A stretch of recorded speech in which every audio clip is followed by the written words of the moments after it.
Hello, and welcome. Whether you're listening late at night with softened breath or taking a quiet moment in the middle of your day, this gentle journey invites you to drift back into a world defined by shadows, whispers, and quiet determination. Make yourself comfortable.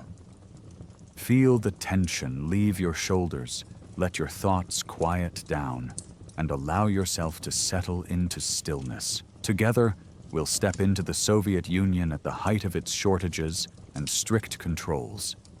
Not to sensationalize danger, but to calmly observe the hidden networks of people who sought everyday necessities in a system where so much was scarce. This is You Wouldn't Survive a Soviet Black Market Deal. A peaceful, contemplative exploration of secrecy, risk, and survival in a world shaped by silence. Take a slow, deep breath. As you exhale, imagine the dim glow of street lamps reflecting off frost-coated sidewalks on a cold Soviet evening. Picture long apartment blocks standing quiet and still, their windows flickering with faint yellow light. In this quiet retelling, we step away from fear and focus instead on the environment. The soft murmur of cautious conversations, the discreet exchanges behind closed doors, and the subtle atmosphere of uncertainty that followed people navigating shortages and restrictions. We walk through history not in haste, but with gentle curiosity. Now imagine yourself standing in the narrow stairwell of an old building. The air feels cool, carrying the faint scent of dust, winter coats, and distant cigarette smoke. Footsteps echo softly through the hallways, slow, careful, deliberate. Outside, the city moves quietly under a blanket of snow, its trams clattering like distant whispers. You may be resting comfortably in your own home now, but a part of you can almost sense the tension in that air. The awareness that every knock, every voice, every shadow could mean something more. Let your worries drift away like steam rising from a cup of tea on a chilly Soviet night. In the chapters ahead, we'll explore the hidden side of daily life under scarcity. How ordinary people searched for goods that were impossible to find in stores. How trust and caution became essential. And how the constant possibility of inspection or questioning shaped every decision. We'll listen to the soft exchanges in dim kitchens, feel the quiet weight of secrecy carried by neighbors and friends, and observe the ways people navigated a world where rules were strict and necessities were limited. Through it all, we move slowly, respectfully, letting each moment unfold like a scene from a faded winter photograph. Now that you're calm and settled, let's begin this gentle journey into the silent corners of the Soviet past. Our first chapter begins with the setting itself. The queues, the shortages, the cold courtyards, and the whispered networks that formed beneath the surface of everyday life. Breathe deeply, relax, and allow the quiet atmosphere of history to guide you forward. And if you enjoy this tranquil exploration, don't forget to like, share, and subscribe so you can join many more peaceful journeys through time. A world of scarcity and suspicion. You find yourself in late Soviet Russia, walking home under a sky the color of dull steel. The air tastes of coal dust and winter's chill. All around you loom the concrete apartment blocks of your neighborhood, identical and drab, their facades stained with decades of soot. It is the early 1980s, and the Soviet Union is a land of scarcity and silent desperation. Shops line the street on your route, but their window displays are bleak. Inside the state-run grocery, a few jars of pickles and dusty cans are arranged in sparse pyramids to fill the empty shelves. No fresh produce today. Not today, not most days. A tired clerk in a faded apron shrugs at a small crowd of customers. "Not yet. No butter, no sugar," she announces, prompting groans from those who have waited hours in line.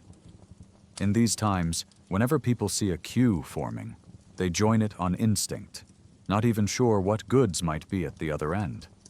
It could be bread, boots, or nothing at all. This is the reality you wake up to each day. The planned economy struggles to provide the basics. Everyday items are treasures to be hunted. The shortage of consumer goods is so routine that it shapes the rhythm of life. You recall a common joke told with a bitter smile. We pretend to work, and they pretend to pay us. Wages come regularly, but there is little to buy with them. Even with rubles in hand, an ordinary Soviet citizen often returns home empty-handed from the stores. You have money saved? Ironically, more than enough to buy the nice things you want. Yet nothing of quality is officially for sale. As you trudge past a State Department store, you peer through the window at rows of identical gray men's suits and plain cotton dresses. The styles haven't changed in decades. The fabric feels rough and colorless, as if all individuality has been bleached out. A sign in the window proclaims new arrivals, but when you step inside, you only find the same old inventory. A few shoppers drift through the aisles, eyes dull with resignation. You overhear a woman sigh to her friend that the only way to get a stylish coat is if some relative brings it from abroad, or if one is very lucky at a second-hand exchange. Opportunity to travel abroad is rarer than gold. Without special permission or an expensive guided tour, the borders remain closed. So for nearly everyone, the only realistic way to find something fashionable or high quality is under the counter or through the shadows. You know this well. Everyone does. If you want real coffee, a pair of Levi's jeans, a foreign record, or even extra meat for your table, you cannot rely on the official stores. Instead, you must rely on whispers and secrecy, the hidden network of informal trades that thread through Soviet society. They call it the second economy, or simply the black market. It's the realm of deals made in back rooms and dark alleyways, of goods exchanged quietly, hand to hand, away from the watchful eyes of the state. In theory, private trade for profit is strictly forbidden, a crime against the people. The Soviet ideology teaches that all commerce should serve the state's plans, not personal gain. To buy and resell goods at a markup is to be a speculator, a hated profiteer preying on shortages. In propaganda posters, the speculator is depicted as a greedy rat, sometimes labeled speculiant, in bold red letters, equating them with thieves and traitors. You remember one slogan from your youth. Speculation is equal to robbery. An old poster showed a shadowy figure hoarding food while honest workers went without. Yet, no matter what the slogans say, the shortages persist, and the black market thrives in the cracks of the system. Officially, it doesn't exist. Unofficially, it's the lifeblood that keeps families fed and clothed when stores fail. Even party officials and factory managers quietly partake, using connections, trading favors, anything to get what the plan did not deliver. This clandestine commerce is everywhere and nowhere. It could be as small as a farmer's wife secretly selling a few eggs at the city market, or as large as organized rings dealing in foreign currency and luxury goods. But whether big or small, it's illegal, and that knowledge casts a constant shadow of fear. Inside, you climb the stairs to the third floor of your apartment building. A hulking Khrushchevka, 5 stories of cramped flats with peeling paint in the stairwell. Home is a 2-room communal flat you share with your aging aunt, and a family of 3 who occupy the other room. As you step into the narrow hallway, warm air smelling of boiled cabbage and machine oil envelops you. The sound of a radio playing a patriotic song drifts from behind the closed door of your neighbor's room. Life in a communal apartment like this demands a certain awareness. Walls are thin, and privacy is scarce. The neighbors with the radio, a middle-aged couple with a young child, share the single kitchen and bathroom with you and your aunt. In the evenings, you often hear the clatter of their dishes or their murmurings through the wall, and you know they can hear bits of your lives too. Such closeness breeds both camaraderie and caution. People gossip, they can't help it. And in a society where a careless word might be misinterpreted or reported, you've learned to be careful about what you say and do at home, as much as in public. Walls have ears, as the saying goes, a remnant from the days of Stalin when neighbors sometimes informed on each other to the secret police. Those days are mostly past, you reassure yourself, but still you never know who might be listening. So you have mastered the art of living discreetly, even in your own flat. You slip into your own room quietly. It's tiny, just large enough for a bed, a table, and a wooden wardrobe whose doors don't quite close. On the table, next to a samovar that's seen better days, lies the newspaper Pravda.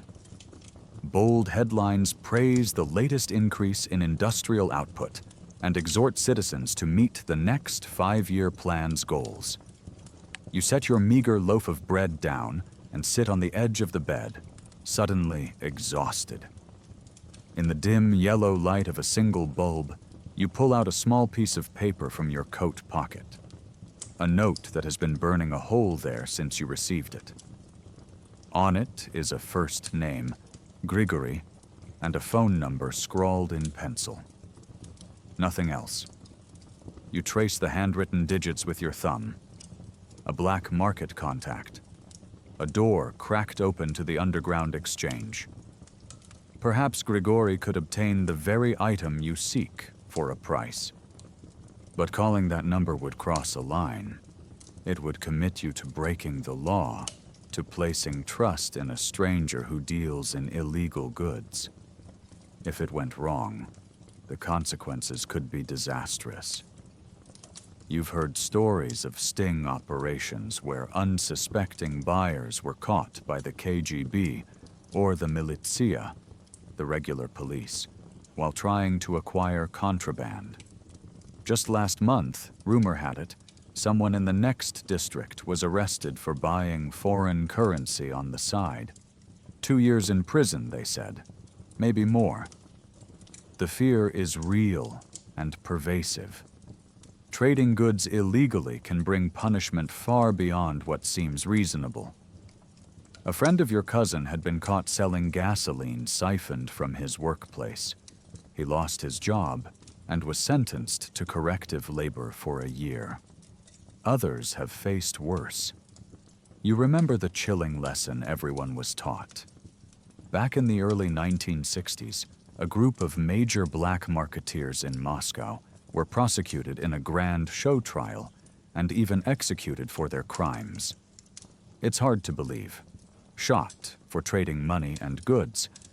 But it happened. The names Rokotov and Fibyshenko still surface in whispered conversations, a cautionary tale of the state's wrath. You vividly remember a civics lesson in your early teens, when your teacher described that case in chilling detail. With righteous anger, she recounted how those speculators, Jan Rokotov and Vladislav Fibyshenko, had been caught with piles of foreign currency and valuables, and how First Secretary Khrushchev personally insisted that they be punished by execution in 1961. She practically spat out their names, labeling them lowlifes, pathetic riffraff, and scum who got what they deserved. Sitting at your school desk, you felt your blood run cold at the thought.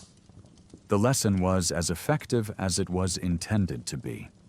It seared into you the understanding that the Soviet state would show no mercy to those who dared profit from illegal trade. Even though typical small-time traders rarely face such extreme punishments, the authorities have never ceased to make an example of people now and then. The threat has always been there, like a low-grade fever in society, reminding everyone to be cautious. This knowledge weighs on you now as you hold Grigori's number. If caught, you could be arrested for speculation, a criminal offense. You might lose your job. You'd certainly gain a black mark in your personal file that could follow you forever. Depending on what exactly you trade and how the authorities choose to charge you, the penalties range from hefty fines to years of imprisonment. Back in Stalin's day, speculators would vanish into the gulag for a decade, or even face a firing squad if accused of wrecking the economy during wartime. Times have softened since then, but not by a lot. In fact, currency trading, even just the act of exchanging rubles for US dollars privately, is still considered so serious an offense that it technically falls under articles of the law that allow the death penalty. That ultimate punishment is usually reserved for the most egregious cases, the likes of Rokotov, dealing in millions in foreign currency, who met that fate in 1961. But knowing that the law books equate economic crimes with murder and treason is enough to send a shiver down anyone's spine. You close your eyes and take a deep breath. You picture the item you desire. Imagine holding it in your hands. For a moment, the excitement outweighs the fear. After all, you reason, you're not plotting to defraud the state or sell secrets to the Americans. You're an ordinary person who just wants one nice thing, something that should be perfectly harmless. If the system worked properly, you could simply buy it in a store. The fact you must skulk about to obtain it is a failing of the system, isn't it? Why should wanting a good pair of jeans or a decent record make you a criminal?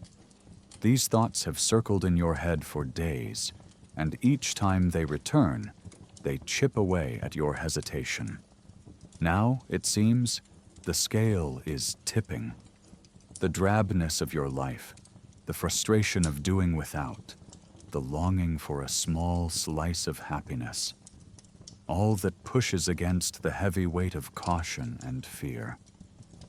You think of friends or colleagues who quietly have boasted of their black market acquisitions. There's Oleg at the factory, for example, who somehow got a hold of genuine Finnish winter boots last year. He had let you try them on once. They were warm, waterproof, and far better than the leaky local galoshes you've patched over and over. When you asked how he found them, Oleg just winked and said, "A friend of a friend." He didn't say more, but you noticed he always avoided talking about it on the shop floor, as if management's ears might be listening. And there's Anya, your childhood friend who works in a hospital. She confided in your aunt recently that she relies on Blat, the network of favors. to get basic supplies for her patients. Officially, it's not trading, just mutual help among contacts. A neighbor brings her fresh eggs from the countryside, and she quietly treats that neighbor's child with some imported vitamins the clinic received as humanitarian aid. Everyone bends the rules to survive. It's considered normal, even morally acceptable in a twisted way. But dealing with outright black marketeers, that's a bigger step. Those are the people who make a living entirely from illegal trading, sometimes cynically cheating others or exploiting needs. They are both reviled and needed in society. The papers call them parasites, but in the same breath, the state blames them for the very shortages it created. A part of you resents that you have to turn to such unsavory means. Another part whispers that those black marketers are providing a service that no one else will. Perhaps they aren't all as terrible as propaganda paints them. After all, wasn't it said that even some of these underground traders have a sort of honor code among themselves? Outside your small window, darkness has fully fallen. The distant sound of a factory siren signals a shift change somewhere across the city. You know that soon the communal kitchen will be busy with your neighbors preparing the evening meal. For now, though, you are alone in your room, at a crossroads. On the table, the telephone sits silently, a chunky black rotary phone shared by all tenants on your floor. A padlock hangs from it. Typically, the phone is kept locked to prevent unauthorized calls. Another absurdity of daily life. But tonight is one of the 2 nights a week the phone is unlocked for residents' use. You could pick up the receiver, dial Grigori's number, and see what happens. No one could fault you for making a phone call. But what if it's traced or tapped? The KGB is said to monitor calls randomly, and especially if certain key words are used. Perhaps it's paranoia, but one learns to be cautious. Your hand drifts into your pocket and withdraws the few crumpled ruble notes you have left after your shopping attempt. There is also your official work ID, a small booklet which you remove and set aside. On its cover, the Soviet state emblem is embossed in faded gold. Inside, it lists you as a technician at the local manufacturing plant. It's a humble but honest position. You stare at it and wonder what would happen if you gained a police record. Likely you'd be fired. No trust for those who break the law, even if they are skilled at their job.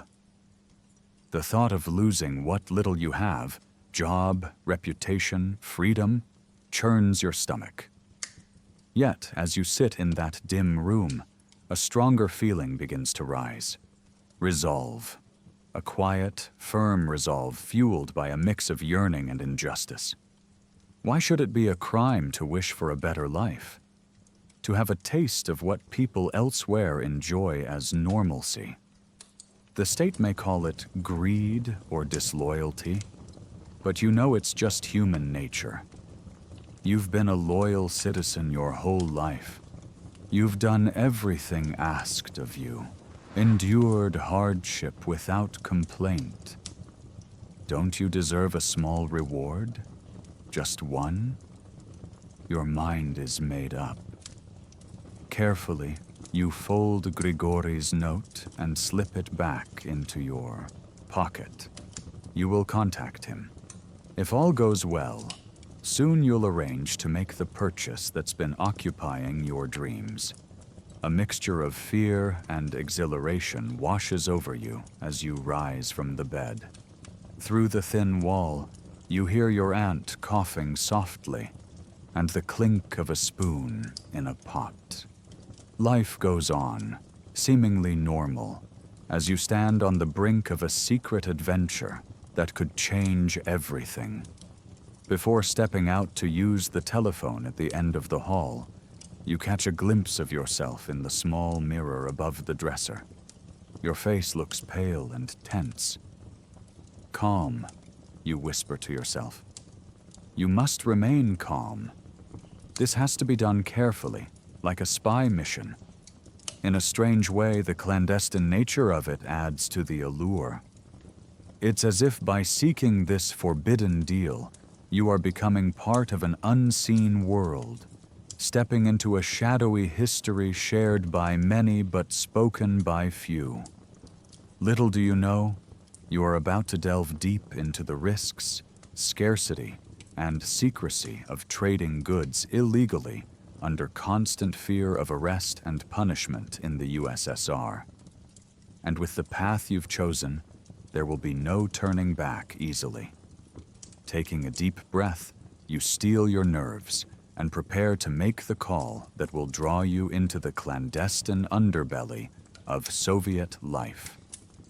In this world of shortages and surveillance, you'll soon discover why an ordinary person like you might not survive a Soviet black market deal. Meeting in the shadows. Early Saturday morning, you set out to meet Grigory as arranged. On the phone the night before, the conversation had been brief and guarded. You dialed the number with trembling fingers, each click of the rotary dial echoing in your ears. After a few rings, a man's voice answered tersely. "Allo?" You forced yourself to speak in a calm, casual tone. "I'm calling for Grigory. A friend gave me your number." There was a pause long enough for you to fear you'd misstepped.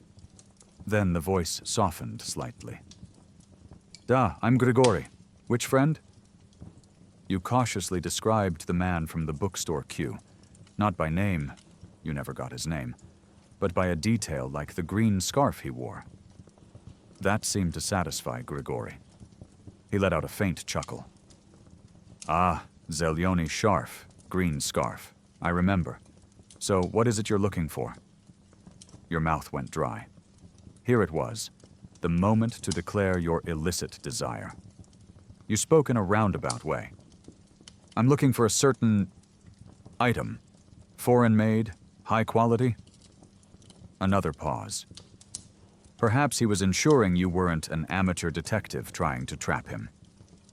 Then he asked quietly, "Clothes? Electronics? Tell me more."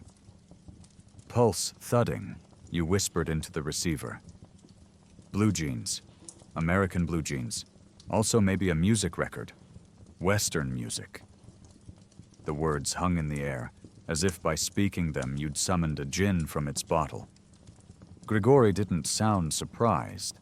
In fact, you imagined he might be smiling. "Jeans can be found. Your size? And any particular band for the record?" You gave him your size and mentioned, in an undertone, a well-known rock band whose tunes you had only heard in scratchy snippets on late-night radio. He made a thoughtful sound. "Jeans, likely Levi's, original, will be expensive," he warned. "And the record? I might find it, or perhaps a cassette tape if vinyl is hard to get. But that one is popular. It shouldn't be impossible." His confidence made your heart lift. It was really happening. This man could get the exact things the official shops never could. Of course, it came at a price. "How expensive for the jeans?" you ventured, trying to keep your voice even. There was no point dancing around it. You needed to know if your savings were enough. Grigory named a figure, 150 rubles. You nearly let out a low whistle of shock, but caught yourself.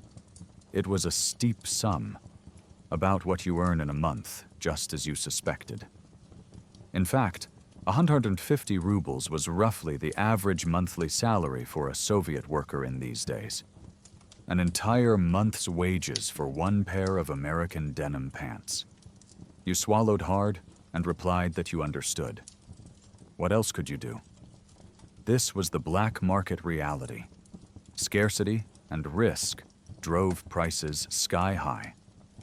Western goods in particular commanded outrageous premiums. Everyone in the network needed their cut, from the person who originally smuggled the jeans into the country to the middlemen like Grigori who found buyers. And demand was huge. In a country where the government limited access to those goods, people had insatiable appetites for everything foreign. "I expected as much," you said quietly, your voice hoarse. "And the record?" He tilted his head, considering. "If I find it on vinyl, perhaps 30-40 rubles. A cassette copy might be less. But let's focus on one thing at a time." His tone was businesslike, but not unfriendly. Now came the awkward part, proving you were serious without attracting attention. You reached into your inner coat pocket and took out a small roll of ruble notes you had prepared. With a motion as if adjusting your coat, you let him glimpse the edge of the cash. "I have a little with me today, as a deposit, perhaps," you murmured. Grigori shook his head almost imperceptibly. "Not here," he muttered. "And not necessary. I trust you're good for it." He didn't even look down at the money. Clearly, he preferred not to handle any until the actual exchange. Flashing cash in public was unwise, and he likely didn't want to be caught holding evidence if this meeting was a trap. "Word gets around if someone cheats. You don't seem like a fool," he added. It struck you that he was taking nearly as much risk as you, perhaps more. If you were an informant, this could be the moment the trap snaps shut. Conversely, if he were planning to scam you, he could just take your deposit and vanish. But both of you were carefully performing a ritual of trust building, each dependent on the other's fear of consequences if they betray the unwritten rules. In the black market, reputation is everything. A seller who cheats or endangers customers won't last long, and a buyer who double-crosses sellers will never find anyone willing to deal with them again, if they even escape the wrath of the cheated parties. "All right," you said softly, tucking the money away again. A thin cloud of condensation hung in the cold morning air as you breathed out. "How do we proceed?" Grigori glanced around discreetly, then motioned with his chin toward the edge of the market, away from the cluster of people. "We'll meet tonight. A safer place, not here," he murmured. He suggested a location, an old storage yard behind a factory not far from the city center. He gave you specific directions: a brick wall with faded Soviet slogans, a row of disused garages, and a particular shed with a rusted metal door that's partially off its hinges. "Meet me there at 8 p.m., he said. "It'll be dark by then. Fewer prying eyes. We can do the exchange there." Hearing this, your heart began to hammer again. Meeting at night, in an isolated spot. It sounded like a scene from some crime novel, equal parts thrilling and ominous. That's where things would get truly dangerous. Perhaps sensing your nervousness, Grigori added, "Don't worry, I've used it before. Neutral ground." He paused, then fixed you with a firm look. "Be sure you're not followed when you come. Standard precaution. If anything feels off, we cancel. No hard feelings." You nodded, throat dry. "Understood." He offered the faintest ghost of a smile. "Good. I will do the same. If I sense trouble, I won't show. If neither of us sees anything strange, we trade. Quick and quiet." The plan was set. Within a few minutes, the two of you had reached an agreement on how to complete this clandestine deal. It felt surreal how ordinary the conversation had been, as if you were discussing nothing more significant than buying a loaf of bread, and not a crime that could potentially upend your life. With the plan settled, you exchanged a wordless nod. Do svidanya, until later, Grigory murmured, turning on his heel. He melted back into the crowd, and within seconds had disappeared among the swirling mass of buyers and sellers. You exhaled deeply, not realizing you'd been holding your breath through much of that conversation. Clutching your folded newspaper prop, which you had held as a signal for Grigory to identify you, you began to make your own way out of the market. Your heart was racing, but there was also a strange exhilaration coursing through you. It's happening, you think to yourself. You have just arranged a black market deal. If all goes well tonight, by tomorrow you'll be holding those elusive items in your hands. That's when a commotion near the center of the market jolts you from your thoughts. Raised voices, a sudden rush of movement. You pivot to look. One of the militiamen you noticed earlier has stepped forward, blowing a whistle sharply. A few more uniformed police appear seemingly from nowhere, their boots crunching on the frozen ground as they converge on a stall where a young man was selling electronics. The crowd rapidly shifts. Some people start to scatter like startled birds. The vendor at the targeted stall, a skinny fellow with a crate of radio parts, is arguing desperately as the militia search through his goods. You catch a snippet of his protest. "This is all used stuff. Not illegal, I swear. I'm just selling my personal belongings." The young vendor's face has gone ashen. He raises his hands in a gesture of innocence, voice cracking. "Tovarish Militsioner, comrade officer. Please, I swear I'm just selling my personal belongings. Nothing criminal." His plea falls on deaf ears.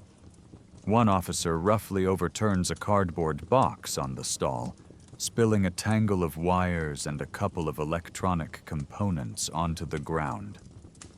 Another rifles through the crate of radio parts.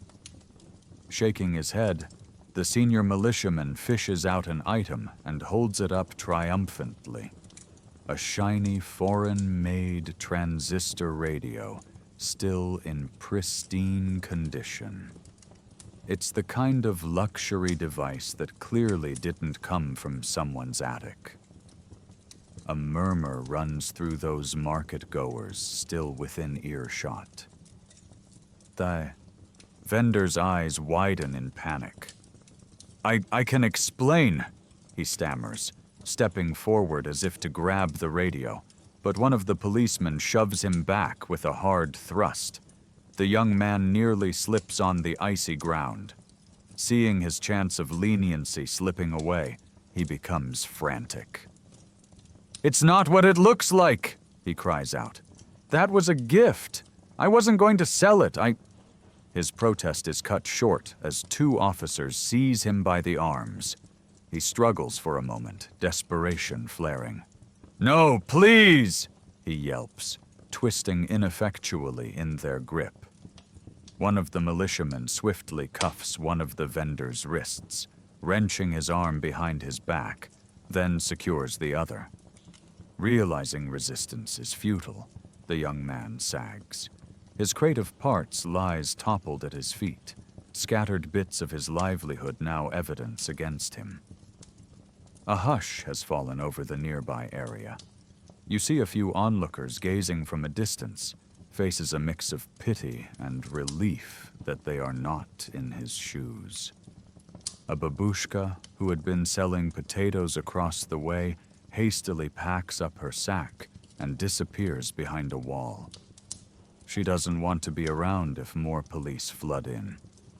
Another man beside you mutters under his breath, "Bednyaga, poor soul," before slipping away. One officer begins to bark the charges. speculation and trading in unlicensed goods. The young man hangs his head, his breath visible in ragged puffs. I'm sorry. I'm sorry. He keeps repeating in a small voice, perhaps to the officers, perhaps to himself. The lead officer, retrieving the confiscated transistor radio, merely responds with icy satisfaction. You can explain that to the judge. Within minutes, the vendor is marched off toward a waiting police van at the edge of the market, his feet barely catching up as the officers propel him forward. A pair of wire-rim glasses fall from his shirt pocket onto the snow, but nobody rushes to pick them up. Once he disappears from sight, a collective exhale seems to release from those left around. Immediately, stallkeepers who had paused their exodus resume in earnest, bundling up goods, melting into the alleys. The market is coming to an abrupt and premature end this day. Your stomach churns at the spectacle. In the span of a minute, a bustling marketplace has been reduced to a ghost town. That swift, ruthless arrest drives home an unnerving truth. It could have been anyone in those handcuffs. It could have been you. You turn and leave quickly, blending into a small group of people hurrying away from the scene. No one talks about what happened. They never do. In the Soviet Union, such occurrences are as common and wordless as the weather. A raid, an arrest, and life goes on for everyone else until the next time. As you distance yourself from the market, your heart gradually slows from its panicked thudding. The clink of handcuffs and the young man's pleading still echo faintly in your ears. It is a stark reminder of why you must not let your guard down for an instant. Even as you are thrilled at the prospect of obtaining your coveted goods, you must remain vigilant. The phrase, "You wouldn't survive a Soviet black market deal," flits through your mind like a half-remembered warning, and you push it aside. No, you tell yourself, I will survive this. I will be careful. By the time you board the tram back toward the city center, the market is far behind you. You clutch a pole on the swaying tram car and close your eyes for a moment, steadying yourself. In your coat pocket, the small piece of paper with Grigori's instructions rustles slightly. Tonight's rendezvous is set. All that's left to do now is to prepare, stay cautious, and follow through. With any luck, by tomorrow you'll have in your possession those blue jeans, and maybe that record too, tucked safely away. And this whole adventure will be a victorious secret. The long wait. Back in your apartment, the hours crawl by with excruciating slowness. It's early afternoon when you return, yet your meeting with Grigori isn't until late evening. Each tick of the clock on the wall seems louder than usual, each minute stretched thin by your anticipation and dread. You try to occupy yourself with mundane tasks. You boil water for tea, nibble a bit of black bread and pickled cucumber for lunch, even sweep the floor of your room. Anything to distract from the nervous energy pulsing through you. Your aunt notices your restlessness. She's a shrewd woman in her 60s, with faded blue eyes and hair thinned to silver. As you stand by the window, absent-mindedly staring at the courtyard blanketed in snow, she comes up beside you. You're pacing like a cat in a cage, Dorogoy, dear, she says gently. What's the matter? Something on your mind? You force a smile. Nothing, Tata, Auntie, just work stuff. It's only partly a lie. You're thinking about work, or rather the risk of losing it if tonight goes badly. She pats your arm. Don't let the factory bosses trouble you too much. Here, have some tea. She pours a steaming glass for you. The strong black chai steeped with a pinch of herbs the way she knows you like it. You sit with her at the small kitchen table, cradling the warm glass between your hands.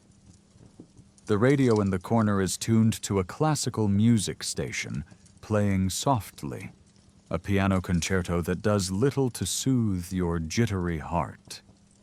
Your aunt chats idly about the neighbor's son who got accepted to a trade school, and about how the price of beets at the official market went up again. You nod along, making polite noises, but your mind is elsewhere, running through tonight's plan again and again.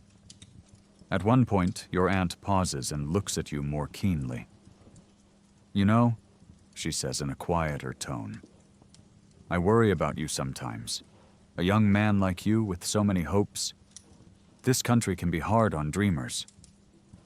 She doesn't elaborate, but you sense what she means. She has lived through times far harsher than you have.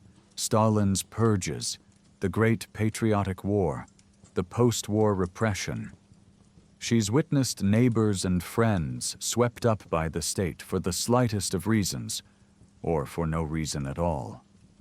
In her youth, fear of authority was a constant companion, even more than now.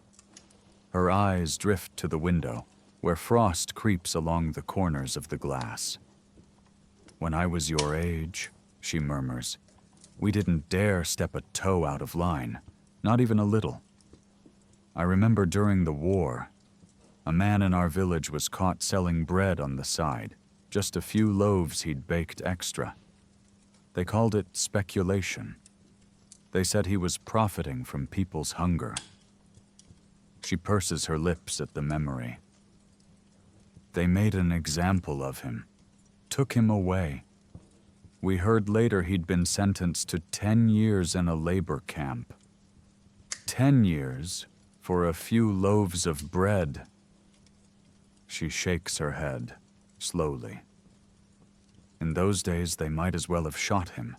Few returned from those camps alive. A chill runs through you as you listen.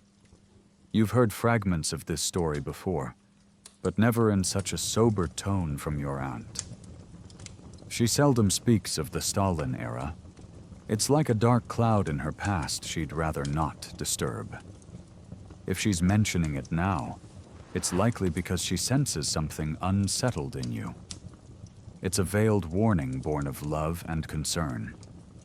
You manage a faint smile. That was a long time ago, Auntie. Things aren't so severe now. The words come out more to comfort her than because you truly believe them. Yes, the terror of Stalin's time has receded, but the state's capacity for harsh punishment remains. You think of the cautionary tales told more recently, like the story of those currency speculators in Moscow who were executed in '61, or the rumor about an old fellow in Georgia who got the death sentence just for forging a few coins around that time. The Soviet government still shows no mercy for what it deems serious economic crimes. As Sakharov, the famous dissident, once pointed out in a samizdat letter, the death penalty is imposed for many crimes in the USSR that have nothing at all to do with a threat to human life. And an elderly man was shot in 1962 for making a few counterfeit coins. Such facts are whispered among those who dare to know, and they weigh on your mind now. Your aunt sighs and pats your hand. Just promise me you'll be careful, whatever you do. Keep your head down. We've made it this far. We get by, yes? We don't need any extra trouble. Her voice is almost pleading. I promise, you say softly.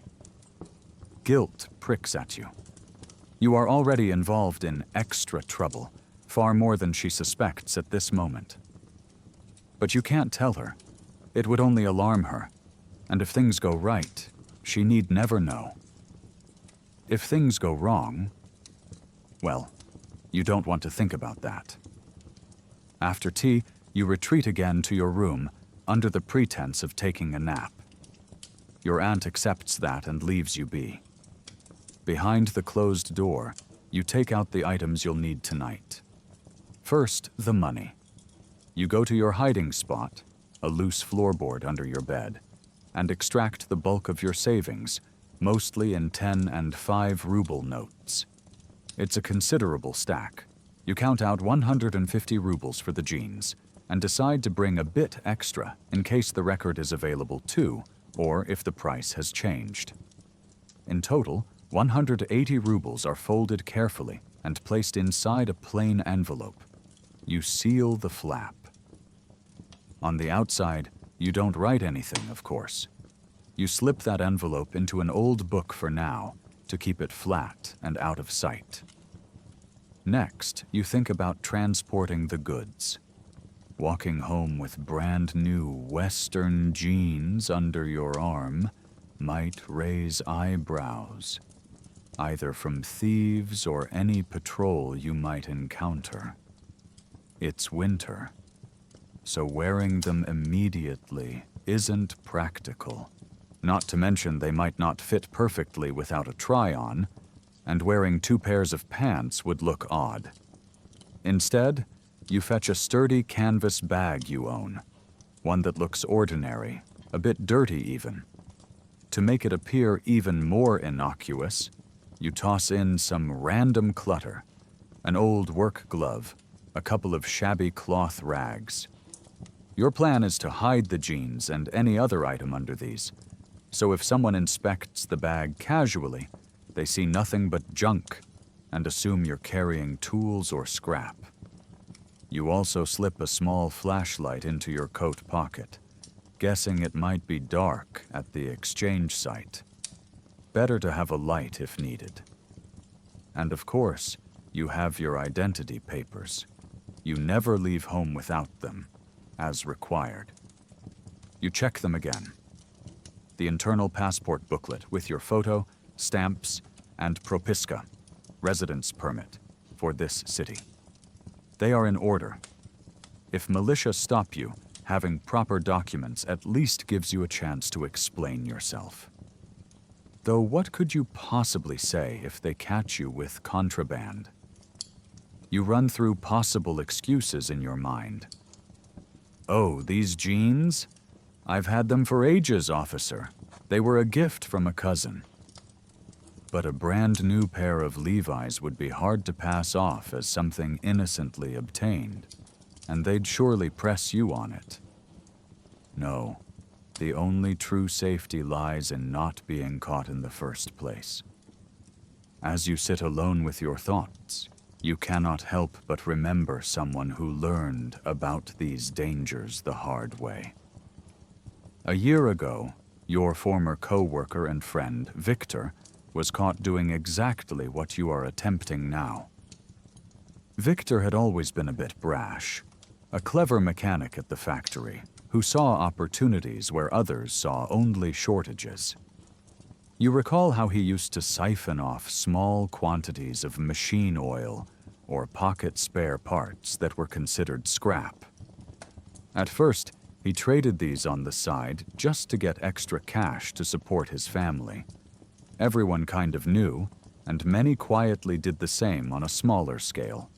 A bolt here, a liter of fuel there. It was an open secret, an unofficial perk of working in a system that paid little but had plenty of waste. In Victor's case, though, his side hustles grew bolder.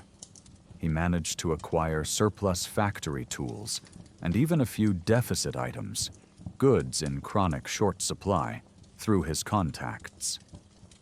One summer, he quietly sold a set of industrial ball bearings, highly sought after by auto repair shops, to a friend's acquaintance for a hefty profit. You all marveled at his daring.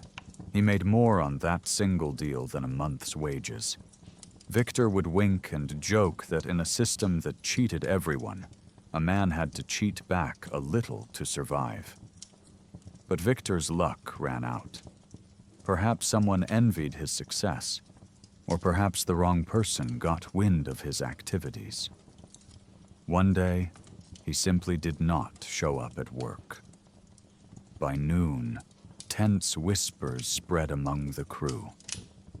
Victor had been arrested.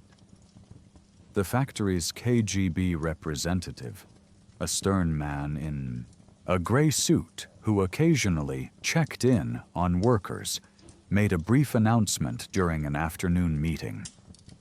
He informed us that certain individuals had been caught engaging in theft of state property and speculative resale. Though no names were mentioned, we knew it was Victor. Later we learned 2 others in his little network were taken in too.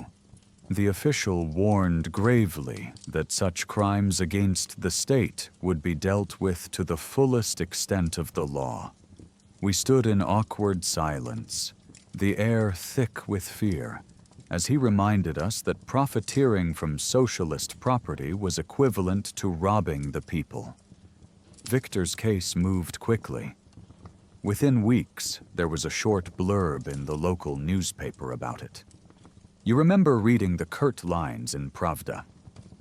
The People's Court of our city convicted a group of speculators for misappropriation of socialist property and speculation. Citizen VK, 30, sentenced to 4 years of corrective labor. Citizen MS, 33, to 2 years. Citizen RL, 29, to 3 years. The article lauded vigilant informants and condemned the convicts as lowlifes who put personal gain above the collective good. Seeing those words in print, the public shaming of someone you knew as a friend, made your stomach drop. It made everything frighteningly real. Victor was not a monster. He was a jovial fellow who liked fishing and sang folk songs after a few glasses of vodka. Yet now he was officially branded an enemy of the people. Not long after, through hushed channels, you heard more of Victor's fate. He was sent to a corrective labor colony up north. A mutual friend who visited his family relayed that the camp was basically a prison in a frozen forest where inmates worked long hours cutting timber. The conditions were harsh: minimal food, biting cold, guards who treated the prisoners like dirt. Victor's wife received only 2 short letters from him. In one, Victor wrote that he regretted everything, not the reasons he did it, but the risk he took. "It's just not worth it," he scrawled shakily. "They watch everything. Please, tell others. Don't do what I did." Reading those words, you felt a chill. The system had broken the most spirited guy you knew. The thought of Victor, a healthy young man now wasting away in some distant labor camp, has haunted you ever since. It flashes through your mind now as you contemplate your own venture into forbidden trade. You recall the last line of the newspaper piece. "Let this be a warning." Indeed, Victor's downfall was a warning, one you have tried to heed, and yet here you are, about to cross the line yourself. You wonder if you're being foolish. Victor had connections and street smarts, yet even he was caught. What chance would you have if things went awry? For a moment, your resolve falters. Your hands tremble slightly around the warm tea glass. Perhaps you should cancel the whole thing.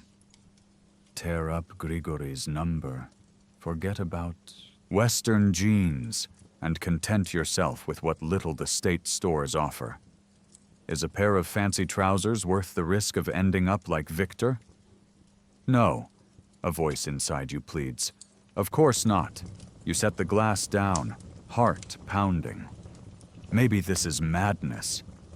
Yet another voice responds, quieter, steadier, reminding you of why you started down this path. The shortages, the indignity of scrounging, the yearning for a taste of a freer life symbolized by those jeans or that music. If you back out now, you'll return to the gray existence of always wondering what if. You know yourself well enough. That longing won't just disappear. And so you find yourself teetering between fear and desire. Victor's fate pulling you one way, your own frustrated hopes pulling the other. In the end, you realize there is no completely safe path to get what you want in this society. Every choice has a price. Victor overstepped and paid dearly. You tell yourself that you have been and will be more cautious. No stealing from the state, no conspicuous deals, just a one-time purchase of something personal. I'm not doing it for greed, you whisper, as if to justify it to the ghosts of judgment. I just want a little bit of happiness.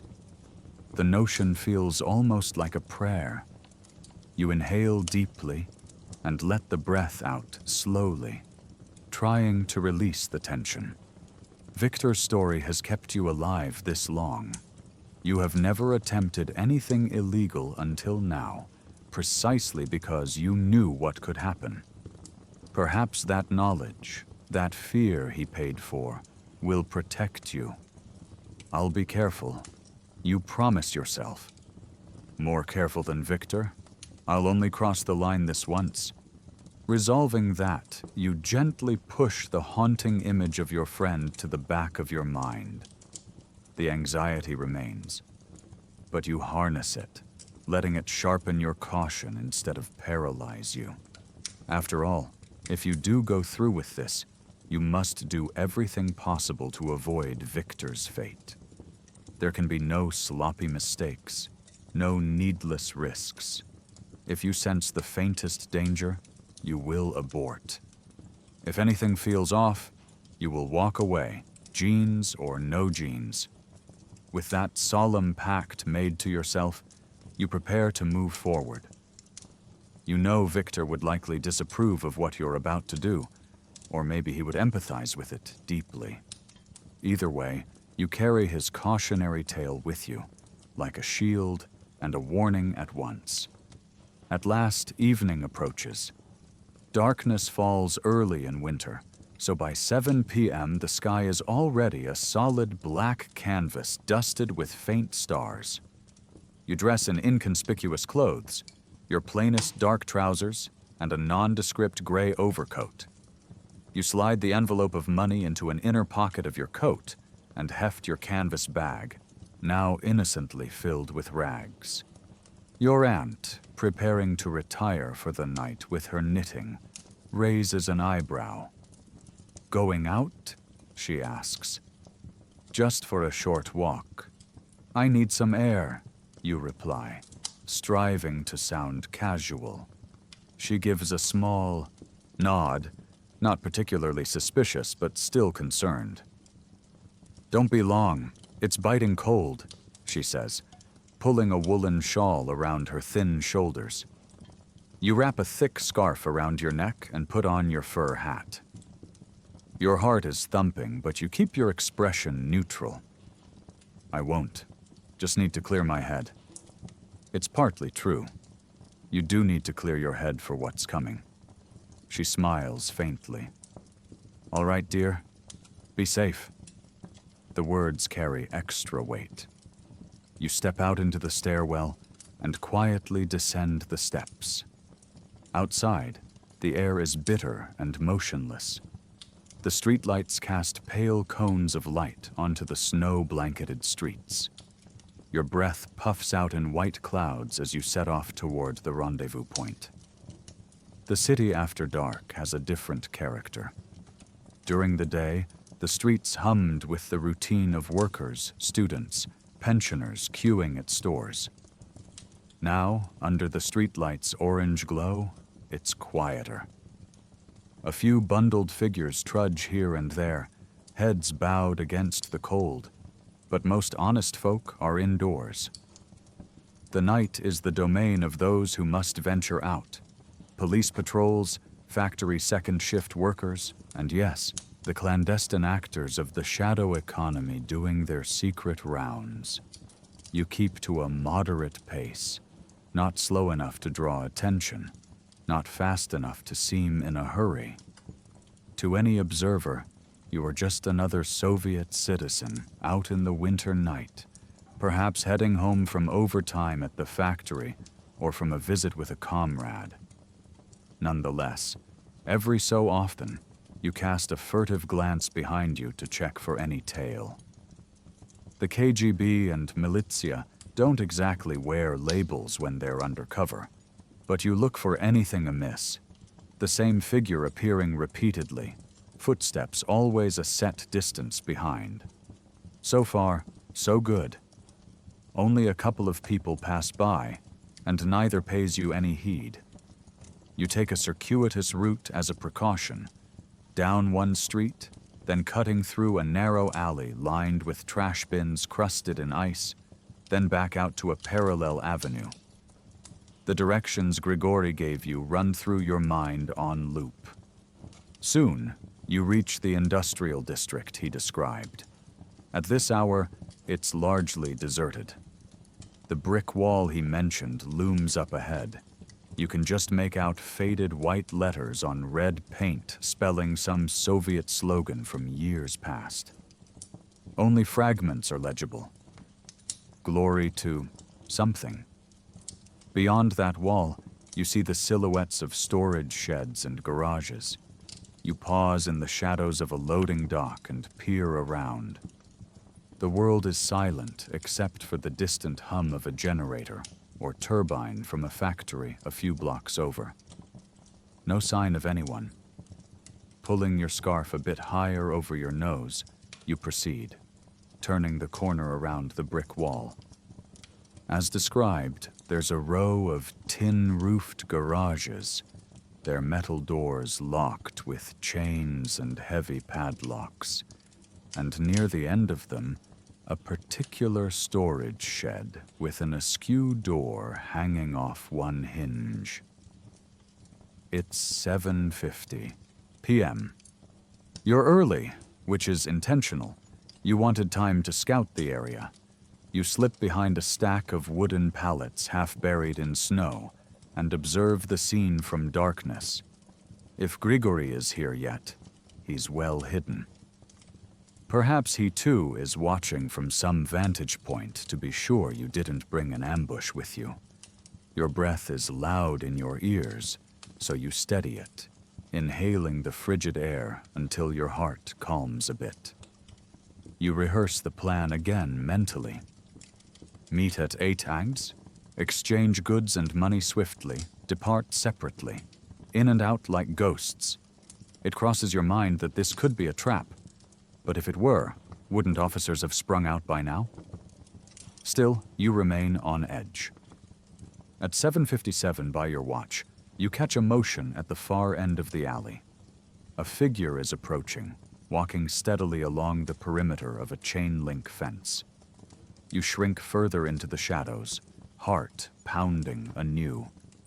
The figure passes under a dim security lamp on a pole, and you glimpse enough to recognize the gray overcoat and fur hat.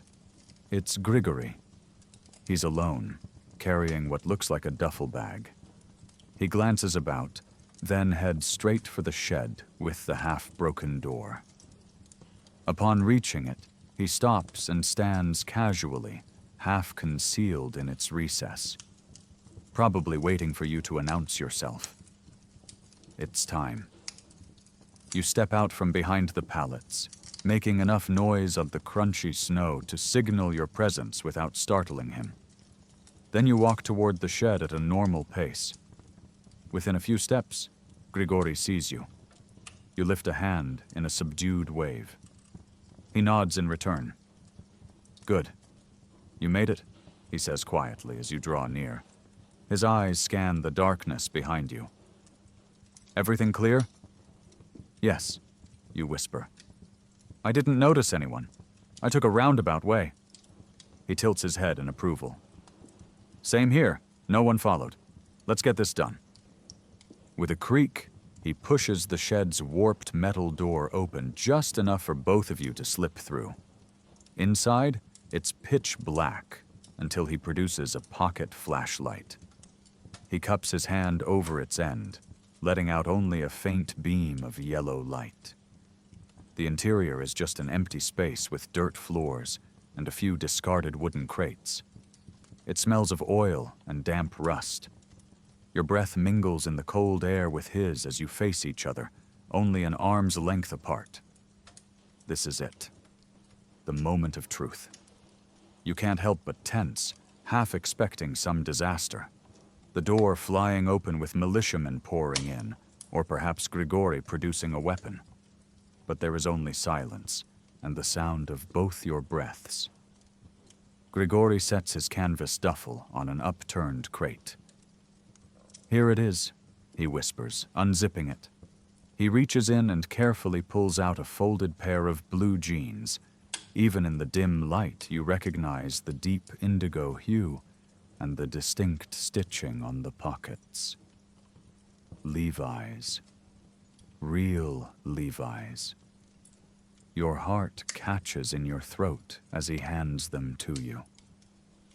The denim feels stiff and strong, new or barely worn. Under your gloved fingers.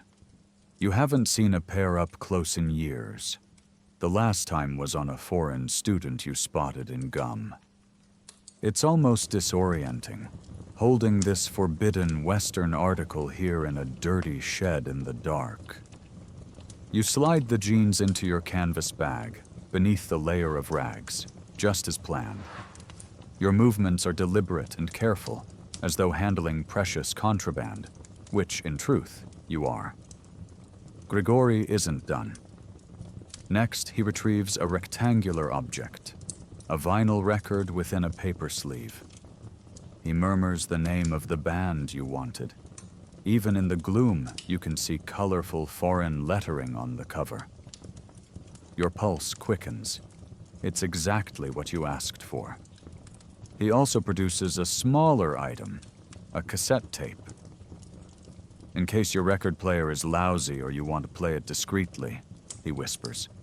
"It's likely a bootleg copy of the same album." You nod gratefully and take both. These too go into your bag, nestled securely. Now comes your part. You slip the envelope of money from your coat and hand it to him. Even though you trust him by now, you feel a jolt of anxiety passing over the sum that could feed you for months. Grigori opens the envelope and angles his flashlight's glow into it. He thumbs through the notes with the practiced speed of someone who has counted many a stack of rubles. Satisfied, he nods and tucks the envelope somewhere inside his coat. "All in order," he whispers.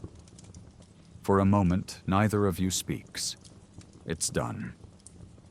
In the musty quiet of that shed, you have just broken the laws of the Soviet Union together. There are no witnesses to this small act of defiance and commerce, only the peeling walls and your pounding hearts. A strange camaraderie, or perhaps just mutual relief, passes between you in the silence. You could almost laugh with giddiness. In your bag, treasured contraband is now safely yours. You suppress the urge to pull it out again and marvel. That will have to wait until you're safely home. For now, the priority is to exit and vanish without a trace. Grigori is all business. "We leave separately," he instructs quietly, already zipping his bag, now considerably lighter without the goods. "You go first, same way you came, but take a different turn or two just in case. I'll wait a few minutes, then leave on my own." It's a sensible plan. If by chance someone spots one of you, the other might still avoid detection. You nod in agreement. "Understood. Thank you." The gratitude in your voice is genuine and heartfelt, though hushed. He offers a tight smile. "Pleasure doing business," he replies just as softly. "Be safe." In the faint glow, you see him extend his gloved hand. You clasp it. It's a brief, firm handshake, sealing the success of your deal. Then he steps back. You carefully ease the shed door open and peer out. The alley is empty and still. The only sound is the distant barking of a stray dog. You slip out, pulling the door back to its previous nearly closed position. Grigory remains inside, or so you assume. You do not look back. The night air feels especially sharp against your face as you begin to retrace your steps. You force yourself not to rush. Slow and steady. Don't attract attention. The canvas bag is on your shoulder, looking limp and mundane with its hidden treasures. You fight the instinct to clutch it protectively, and instead let it hang as if it contains nothing of consequence. As you move past the garages and out to the street, you keep your senses on high alert. Every distant echo, every shifting shadow draws a glance from you. 1 block, 2 blocks, all seems quiet. You begin to exhale the tightness in your chest. Suddenly, from a side street ahead, you notice a lone figure stepping into view. It's an older man, a factory watchman perhaps, locking up a small gate for the night. You breathe easier, not a threat. He doesn't even glance your way. You carry on, heart starting to slow. A few minutes later, you near a main road where a couple of streetlights flicker. If you cross it, you'll be back in familiar residential territory. Just before you emerge onto that road, a pair of footsteps on the snow behind you catches your ear. Your stomach flips. Could it be just another late walker? Or something more sinister? Keeping your head forward, you glance in a shop window's reflection to see if anyone is visible behind you. In the dim reflection, you think you see a shape at the far end of the block, moving in your direction. It could be coincidence, but caution flares hotly within you. Without breaking stride, you make a quick decision to turn the next corner instead of heading straight home. Casually, as if that were your intended route all along, you pivot and walk along a quieter side lane that runs parallel to the main road. Once around the corner and out of immediate sight, you quicken your pace slightly. The snow muffles sound, but after half a minute, you pause in a dark doorway and listen. Yes, there it is. The crunch of footsteps turning the corner and coming down the same lane. Your heartbeat throbs in your ears. Someone is definitely behind you now, and seemingly taking the same detour. You resume walking, mind racing. Could it be a coincidence? You wonder. Perhaps another resident of the area heading home and choosing this shortcut. Or perhaps a militiaman who noticed you near the factory zone and found it suspicious. You curse yourself silently. Did you stay too long at the scene? Leave at the wrong time? Or is your pursuer purely imaginary? At the next intersection, instead of continuing straight toward your neighborhood, you turn right again, essentially going around the block in a squarish path. You want to test this shadow.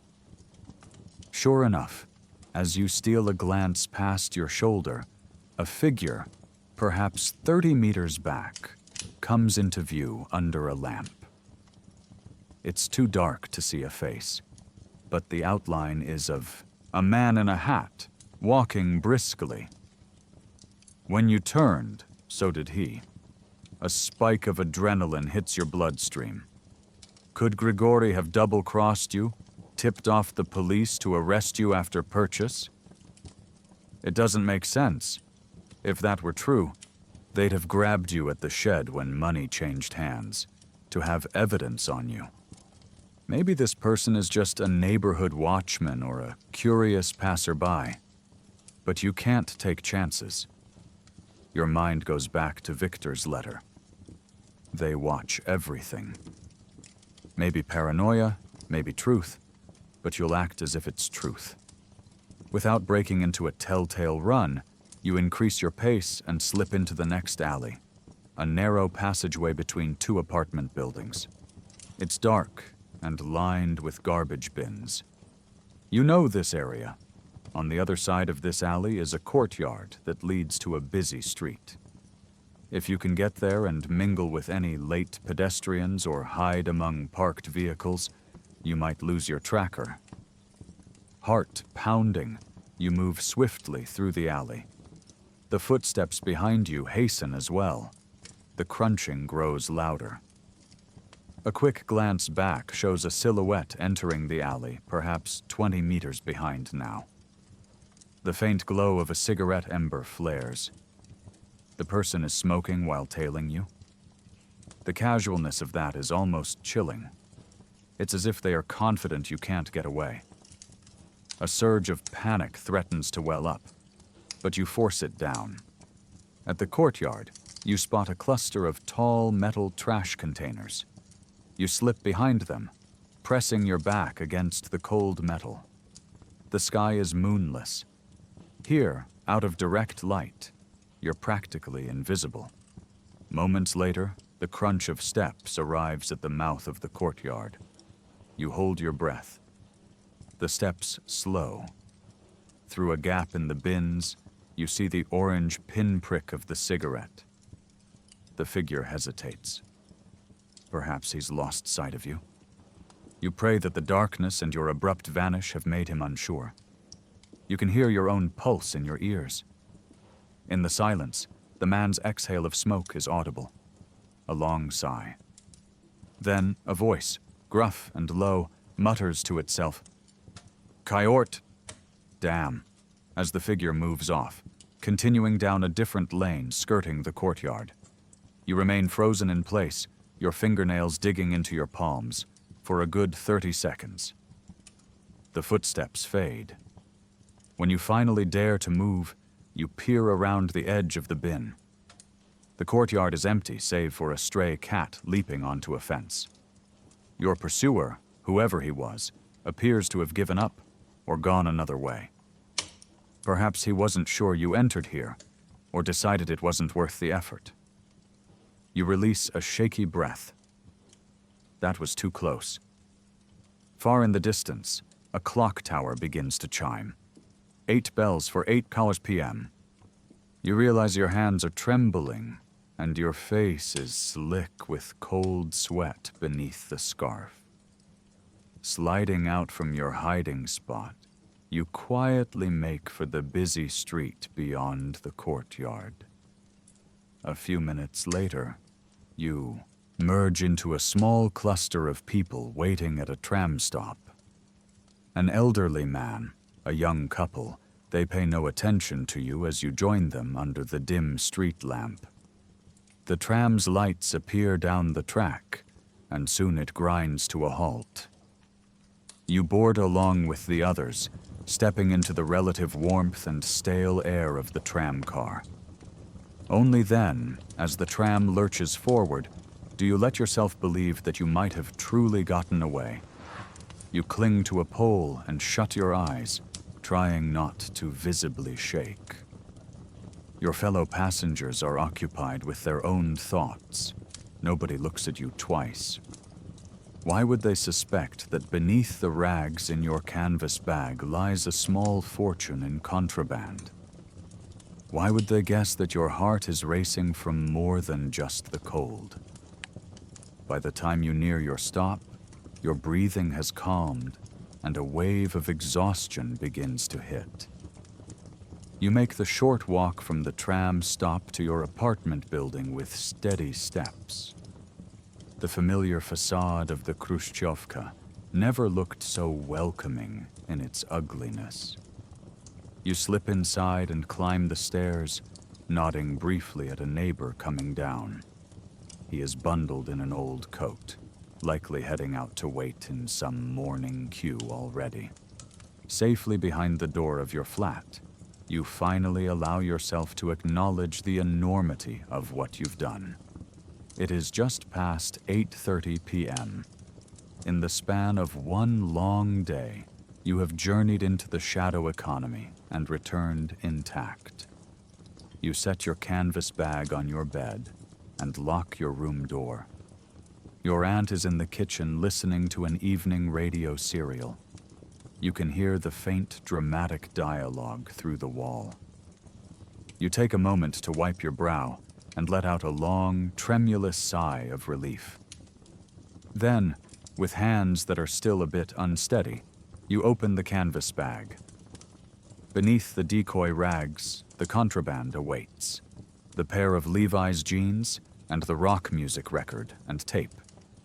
You lift the jeans out and hold them up. Even in your poorly lit room, they look beautiful, sturdy, stylish, the deep blue denim almost glowing with promise. You run your thumb over the leather patch on the back. Levi Strauss & Co. wears in bold letters. You cannot resist a grin. Who knew a piece of clothing could carry such meaning? To most Soviets, these jeans are a symbol of everything beyond the Iron Curtain. Freedom, prosperity, individuality. Owning them feels like holding a small piece of that elusive world in your hands. Quietly, you unfold them and step into the trousers, pulling them on. They're a snug fit. Grigori chose well. You button them and stand before your mirror. A young man in an old sweater and brand new Western jeans. A soft laugh escapes you. You feel almost like a different person. Someone confident, someone with access to things that were once unobtainable. The weight of drab socialist conformity falls from your shoulders for that moment. Will you ever dare wear them outside? Perhaps under a long coat on a special occasion, or at a private gathering of a few trusted friends who would appreciate them, but certainly not brazenly in broad daylight. To be seen flaunting such foreign luxury could invite questions or even theft. You'll have to be careful. Most likely these jeans will be a private treasure, worn only in closed circles or at home when you need a boost of spirit. And you're fine with that. Next, you take out the record and the cassette tape. The record sleeve art is vivid, showing the Western band posing with electric guitars. Just looking at the English song titles on the back gives you a thrill. Songs you've heard about but never truly heard. You set them gently on your desk. Likewise, the tape you slip into your old cassette player. It's a bulky Soviet-made player, prone to overheating, but it works. You put on the connected headphones, sitting on your bed in the dark. With a deep breath, you press play. At first, there's a bit of static, and then, through the crackle, music springs to life. Not the sanitized marches or saccharine folk songs you grew up with, but a driving rock melody. Drums, guitar, a strong rhythm that immediately sets your foot tapping. It's a guitar riff, unmistakably the opening of one of the songs you'd hoped for. The sound is slightly muffled by the tape's quality, but it's glorious. The singer's voice comes in, raspy, soulful, singing in English. You catch a few words: lonely, night, free, but it's the feeling that transfixes you. A chill runs down your spine. This sound is different from the bland, state-approved music always on the radio. It's raw and alive. You lie back on your pillow, eyes closed, letting the music wash over you. Each note is a tiny act of rebellion, each chord a taste of a world unfiltered by propaganda. For those few minutes, the drab walls of your room seem to fade away. Perhaps you're in a smoky club in New York or London, hearing the band play live. The music carries you across borders and years to places you have never seen. A faint smile comes to your lips.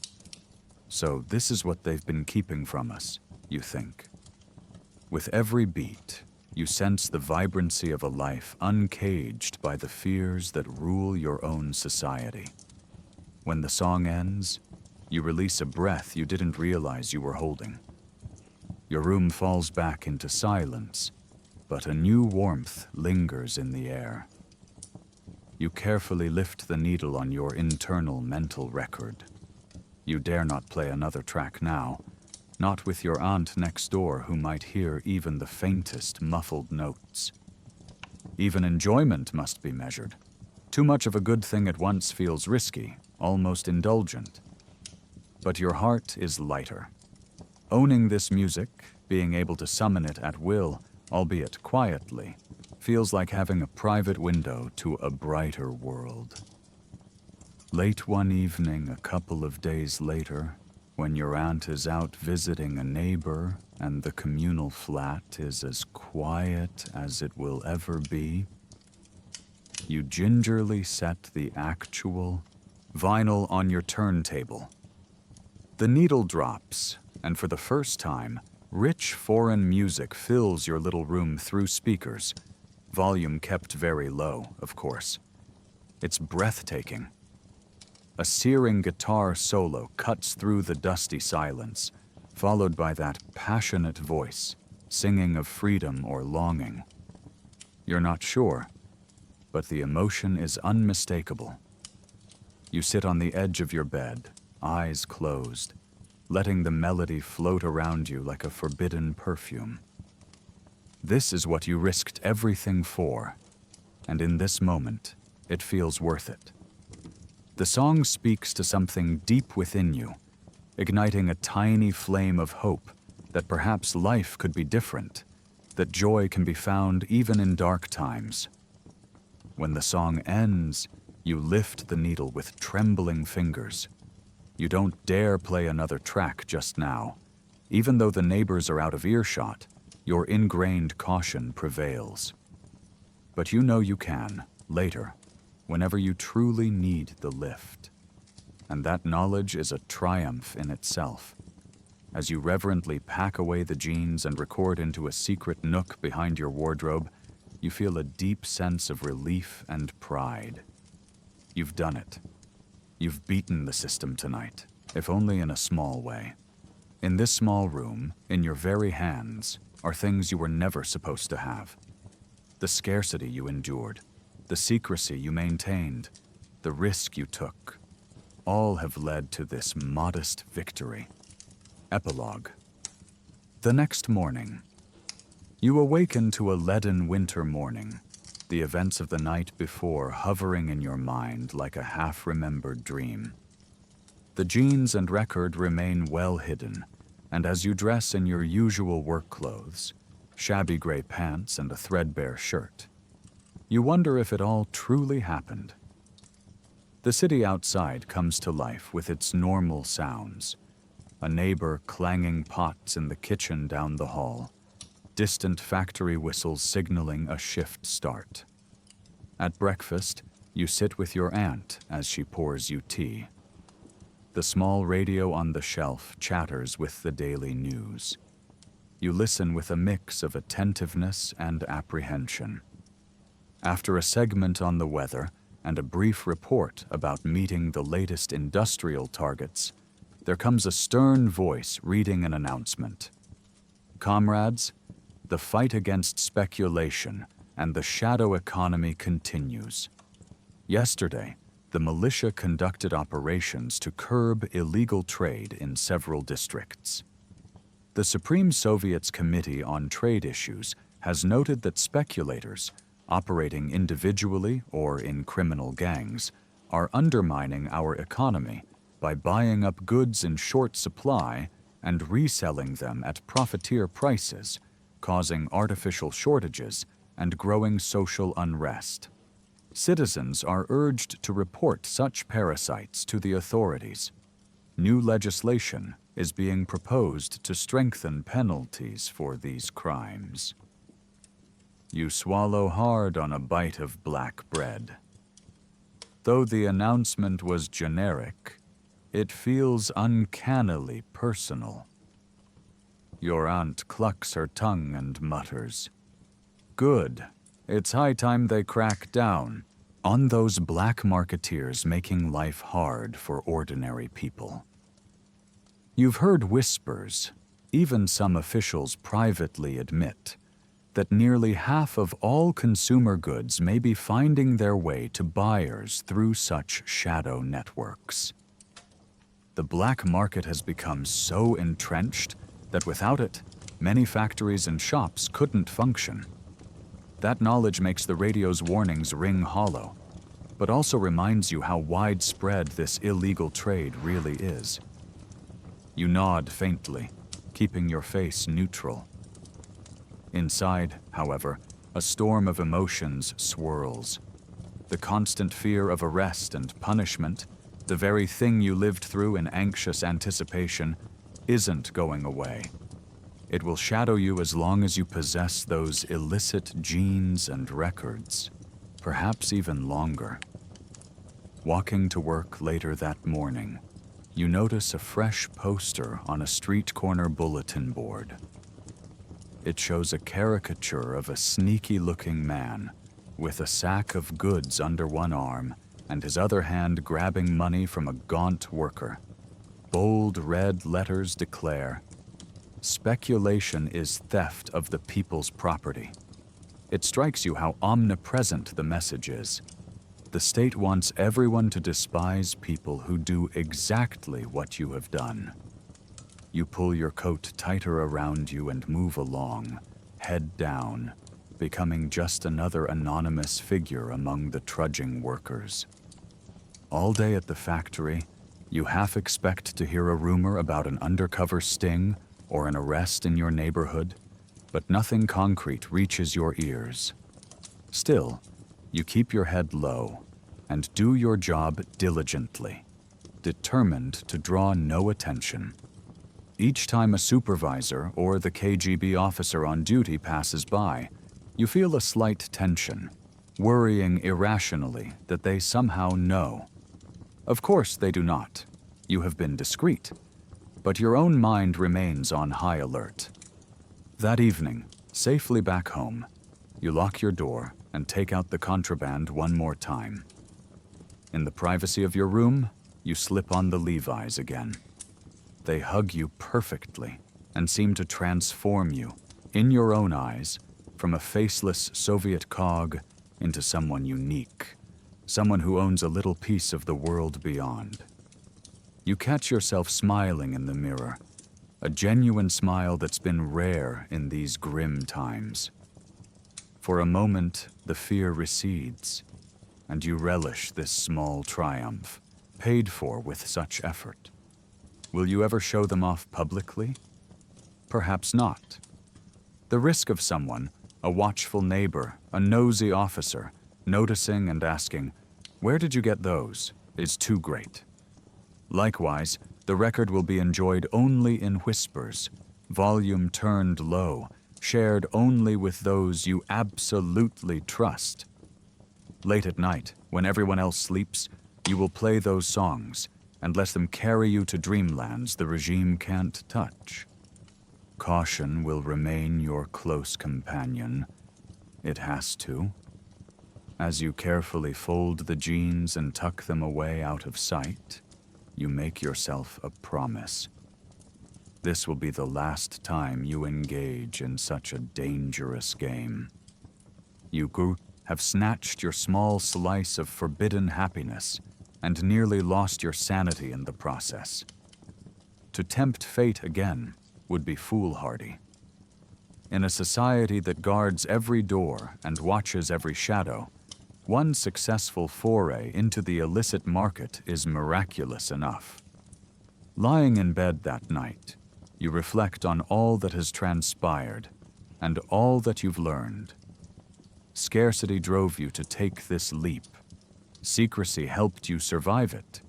But the gnawing stress of living under that constant threat is something you would not wish to relive.